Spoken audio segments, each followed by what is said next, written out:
আমাদের অনেক প্রিয় ডাক্তার সুলতান আহমেদ এবং আজকের যারা প্রধান অতিথি হয়তো আসবেন ইতিমধ্যেই।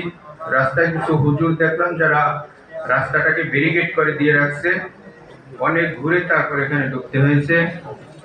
এবং আমার একজন প্রিয় ব্যক্তি, সম্মানিত আলোচক যিনি ডক্টর শফিকুল ইসলাম মাসুদ সাহেব, ওনার বক্তব্য শুনতে পারলে আমার অনেক ভালো এবং অনেক শুনিও। বিভিন্ন ইউটিউবে এবং যথার্থই বক্তব্য রাখে। এবং মঞ্চে আরো উপস্থিত আছেন আমি যে নোমান ভাই, আমার ভাই আছে আনম বুজলুর রহমান, এবং মঞ্চে যারা সবাই আমরা নাম নিতে পারবো যেহেতু আজকে জুম্মাবার।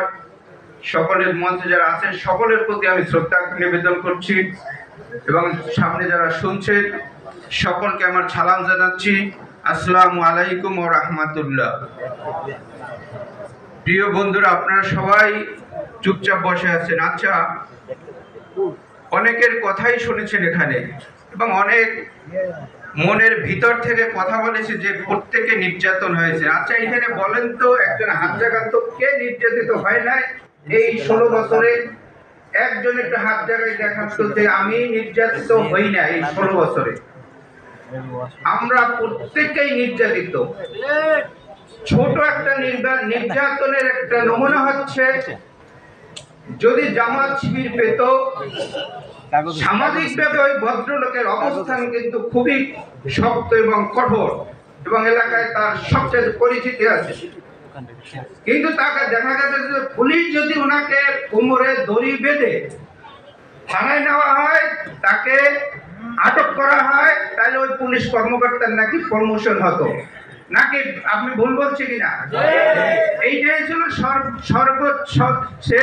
সবচেয়ে ছোট একটা নির্যাতনের নমুনা। আর যদি বড় নির্যাতনের নমুনা দেখেন, এদেশের সবচেয়ে প্রখ্যাত আলেম আল্লামা দেলোয়ার হোসেন সাঈদী, মাওলানা নিজামী সাহেব, আমি একটু ছোটই করবো। এবং এই নিজামী সাহেবের সাথে উনি যখন শিল্পমন্ত্রী ছিল, আমি ইবনে সিনায় ভর্তি ছিলাম, আমার একটা অসুস্থতা, ওনার পরিবার সব ওখানে ভর্তি ছিল। সেই সময়ে লিফটে দেখা তার সাথে, আমি বললাম যে হুজুর আপনি তো লিফটে একা, আপনার নিরাপত্তা কই? বললো যে আমার নিরাপত্তা তো আমার দুই কাঁধে, ডানে আর বামে। আমার আবার নিরাপত্তা কিসের? এই ছিল মাওলানা নিজামী সাহেবের সেই দিনের বক্তব্য। আমি শুনে আশ্চর্য হয়ে গেছি, কিন্তু ওনার আশেপাশে কোথাও দেখি না যে একজন পাহারাদার নিরাপত্তা ওনার সাথে ছিল। আজকে আমরা সবাই যার যার অবস্থান থেকে নির্যাতিত। এই নির্যাতনের কথা বলে শেষ করা যাবে না।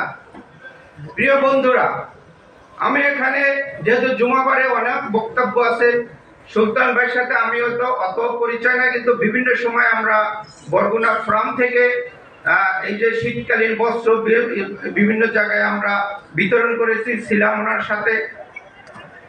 সবথেকে আজকে আমি কৃতজ্ঞতা এবং অভিনন্দন জানাই আজকে যারা এই প্রীতি সমাবেশের নামে, বরগুনা ফোরাম নামে যে আজকে আপনাদের একত্রিত করেছে।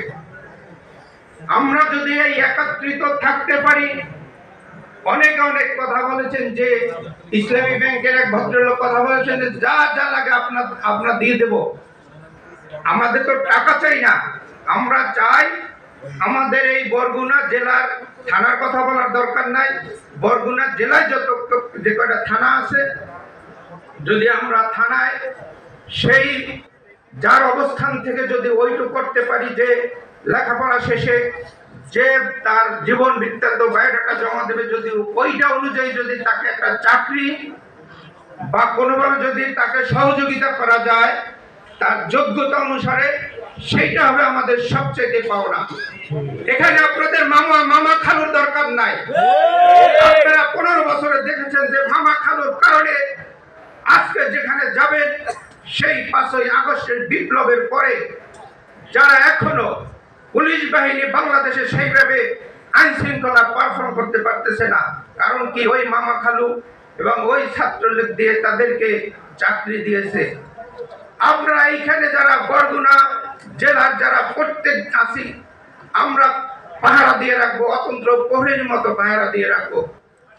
আগামীতে হয়তো নির্বাচন আসবে, সেই নির্বাচনে যেন আমরা যেন বিচ্ছিন্ন না হই। আমরা দেখতে পাচ্ছি এখনই অনেক ফোন পাই গ্রাম থেকে, যে যাদেরকে আমরা ওইখানে আগেও দেখেছি, দেখার সুযোগ হয়েছে, তারা যেন কোনোভাবে যেন তারা সংগঠিত হয়ে আমরা যারা এই ইসলামী যে এবং জাতীয়তাবাদে বিশ্বাস করি, কোনোভাবে যেন আমরা এদের থেকে কোনোভাবে যেন অর্থ বা অন্য কিছু, আমি জানি জামাতে ইসলামের বাংলাদেশের ভিতরে বিশ্বের ভিতরে এক অনবদ্য তাদের যে সৃষ্টি করেছে, যে তাদের চলমান জীবন যাত্রা এবং আন্তরিকতা, এটা বিশ্বে এটা প্রতিষ্ঠিত হবে, এটা আশা করি অচিরে এটা রিকগনিশন আপনারা পাবেন। কিন্তু ওইখানে আমাদের একটু খেয়াল রাখতে হবে যেন কোনোভাবে যেন আমরা এলাকা ভিত্তিক যেন কাউকে ওইভাবে উপস্থাপন না করি যে যার নির্বাচনে অন্তপক্ষে কোনো রাস্তা, কোনো কাল বা কোনো কিছু যেন আমরা ওইখান থেকে যে প্রার্থী হবে সেখান থেকে যেন কোনোভাবে ওই অর্ধেক অর্থ খরচ করে অর্ধেক অর্থ নিজেদের পকেটে দিয়ে জন্য এইটা কোনোভাবে না করতে পারে, এটা আপনারা খেয়াল রাখবেন। পরিশেষে একটি কথাই বলে শেষ করব, আগামীতে আমাদের বিপ্লব এখনো শেষ হয় নাই। আমাদের এই বিপ্লব যদি বর্তমান উপদেষ্টা যদি আমাদের সেই বিপ্লবের সরকার যদি একটি সংক্ষিপ্ত বা আনুপাতিক যেভাবেই নির্বাচন দেয়, সেই নির্বাচন হবে জনগণের যে সংশ্লিষ্ট এবং জনগণ যেন নিজের ভোট নিজে দিয়ে যেন তার প্রতিনিধি নির্বাচিত করতে পারে, সেই দিকে আমরা খেয়াল রাখবো। আপনাদের আহ্বান জানাবো।